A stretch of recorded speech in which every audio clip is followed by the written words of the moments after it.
ನಮಸ್ಕಾರ ಬಂಧುಗಳೇ, ಇಬ್ಬನಿ ನ್ಯೂಸ್ಗೆ ಸ್ವಾಗತ. ನೀವಿನ್ನೂ ಇಬ್ಬನಿ ನ್ಯೂಸ್ಗೆ ಸಬ್ಸ್ಕ್ರೈಬ್ ಮಾಡ್ಕೊಂಡಿರದಿದ್ರೆ ದಯವಿಟ್ಟು ಈಗಲೇ ಸಬ್ಸ್ಕ್ರೈಬ್ ಆಗಿ, ಬೆಂಬಲಿಸಿ, ಪ್ರೋತ್ಸಾಹಿಸಿ. ರವಿ ಚಿಕ್ಕಸಂಗಪ್ಪನವರ ಮೂಲಿಮನಿ ಉತ್ತಂಗಿ ಇವರು ತಮ್ಮ ಶಿಕ್ಷಕ ವೃತ್ತಿಯ ಸುದೀರ್ಘ ಪಯಣದಿಂದ ನಿವೃತ್ತರಾಗಿದ್ದಾರೆ. ಮಧ್ಯಮ ವರ್ಗದ ಕುಟುಂಬದಿಂದ ಕಷ್ಟಪಟ್ಟು ಶಿಕ್ಷಣ ಪಡೆದು ಶಿಕ್ಷಕ ವೃತ್ತಿಯನ್ನ ಆರಿಸಿಕೊಂಡಿದ್ದ ಉತ್ತಂಗಿ ರವಿಯವರದು ಕುಂದದ ಉತ್ಸಾಹ. ಸರ್ಕಾರಿ ನೌಕರರಿಗೆ ವರ್ಗಾವಣೆ, ನಿವೃತ್ತಿಯ ಬದುಕು ಹೊಸದೇನೂ ಅಲ್ಲ. ಸುಮಾರು 32 ವರ್ಷಗಳ ಶಿಕ್ಷಕ ವೃತ್ತಿಯ ತೃಪ್ತಿಯ ಇಡುಗಂಟನ್ನೊತ್ಕೊಂಡು ಬಂದಿರುವ ರವಿಯವರಿಗೆ ತಮ್ಮ ವೃತ್ತಿ ಖುಷಿ ಕೊಟ್ಟಿದೆ. ಶಿಕ್ಷಕ ವೃತ್ತಿಯನ್ನ ಶ್ರದ್ಧೆ ಮತ್ತು ಗೌರವದಿಂದ ನಿರ್ವಹಿಸಿದ್ದಾರೆ. ಮೂಲತಃ ಹಡಗಲಿ ತಾಲೂಕಿನ ಉತ್ತಂಗಿ ಗ್ರಾಮದವರಾದ ರವಿಯವರದು ಆರಂಭಿಕ ದಿನಗಳಿಂದಲೂ ಕ್ರಿಯಾಶೀಲ ವ್ಯಕ್ತಿತ್ವ. ಶ್ರಮ ಸಂಸ್ಕೃತಿಯಲ್ಲಿ ನಂಬಿಕೆ ಇರಿಸಿಕೊಂಡಿದ್ದ ಕುಟುಂಬ. ಪ್ರಾಥಮಿಕ ಶಾಲೆಯನ್ನ ಹುಟ್ಟೂರಲ್ಲಿ ಮುಗಿಸಿರುವ ರವಿ ಹೈಸ್ಕೂಲನ್ನ ಪಕ್ಕದ ಸೋಗಿ ಗ್ರಾಮದಲ್ಲಿ ಮುಗಿಸಿದರು. ನಂತರ ಹರಪನಹಳ್ಳಿಯ ಉಜ್ಜಯಿನಿ ಮರುಳಸಿದ್ದೇಶ್ವರ ಕಾಲೇಜಿನಲ್ಲಿ ಓದಿದರು. ತದನಂತರ ಹಡಗಲಿಯ ಜಿಬಿಆರ್ ಕಾಲೇಜಿನಲ್ಲಿ ಪದವಿ ಶಿಕ್ಷಣ ಮುಗಿಸಿದರು.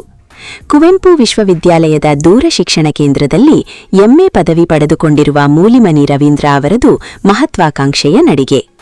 1988ರಲ್ಲಿ ಜಿಲ್ಲಾ ಪರಿಷತ್ತಿಂದ ಶಿಕ್ಷಕರಾಗಿ ನೇಮಕವಾಗಿ ವೃತ್ತಿ ಆರಂಭಿಸಿ ಹಗರಿಬೊಮ್ಮನಹಳ್ಳಿ ತಾಲೂಕನ್ನೇ ತಮ್ಮ ಕಾರ್ಯಕ್ಷೇತ್ರವನ್ನಾಗಿಸಿಕೊಂಡರು. ನೆಲ್ಲುಕುದುರೆ ಗ್ರಾಮದಿಂದಿಡಿದು ಕನ್ನಿಹಳ್ಳಿ, ಹಂಚಿನಾಳು, ಬಲ್ಲಹುಣಸಿ, ದಶಮಾಪುರ ಗ್ರಾಮಗಳ ಸರ್ಕಾರಿ ಶಾಲೆಗಳಲ್ಲಿ ಸೇವೆ ಸಲ್ಲಿಸಿದ್ದಾರೆ. ಇಸ್ವಿ 2016ರಿಂದ ಹಗರಿಬೊಮ್ಮನಹಳ್ಳಿಯ ಕೆಆರ್ಒವಿ ಶಾಲೆಗೆ ಪ್ರಭಾರಿ ಮುಖ್ಯ ಶಿಕ್ಷಕರಾಗಿ ವೃತ್ತಿಯ ಹೊಣೆಗಾರಿಕೆ ನಿರ್ವಹಿಸಿ ಸೈ ಎನಿಸಿಕೊಂಡಿದ್ದಾರೆ. ಅಲ್ಲಿಂದ ತಾಲೂಕಿನ ಅಂಕಸಮುದ್ರ ಗ್ರಾಮದ ಸರ್ಕಾರಿ ಶಾಲೆಗೆ ಹಿರಿಯ ಮುಖ್ಯ ಗುರುಗಳಾಗಿ, ನಂತರ ಹನಸಿ ಗ್ರಾಮದಲ್ಲಿ ಮುಖ್ಯ ಶಿಕ್ಷಕರಾಗಿ ಸೇವೆ ಸಲ್ಲಿಸಿದ್ದಾರೆ. 32 ವರ್ಷಗಳಿಗೂ ಅಧಿಕ ಸಮಯ ಶಿಕ್ಷಕರಾಗಿ ಸೇವೆ ಸಲ್ಲಿಸಿರುವ ರವಿ ಉತ್ತಂಗಿಯವರು ಮೊನ್ನೆ ಸೇವೆಯಿಂದ ನಿವೃತ್ತಿ ಹೊಂದಿದ್ದಾರೆ. ನೂರಾರು ವಿದ್ಯಾರ್ಥಿಗಳಿಗೆ ಜ್ಞಾನಧಾರೆ ಮಾಡಿರುವ ಸ್ವಯಂ ತೃಪ್ತಿ ಹೊಂದಿರುವ ಅವರಿಗೆ ಉತ್ತಂಗಿ ಗ್ರಾಮದ ಹಿತೈಷಿಗಳು ಸೇರಿದಂತೆ ಸಹೋದ್ಯೋಗಿ ಶಿಕ್ಷಕರುಗಳು, ಶಿಕ್ಷಣ ಇಲಾಖೆಯ ಅಧಿಕಾರಿಗಳು, ಗೆಳೆಯರು, ಬಂಧುಗಳು ನಿವೃತ್ತ ಜೀವನ ಸುಖಮಯವಾಗಿರಲೆಂದು ಹಾರೈಸಿದ್ದಾರೆ.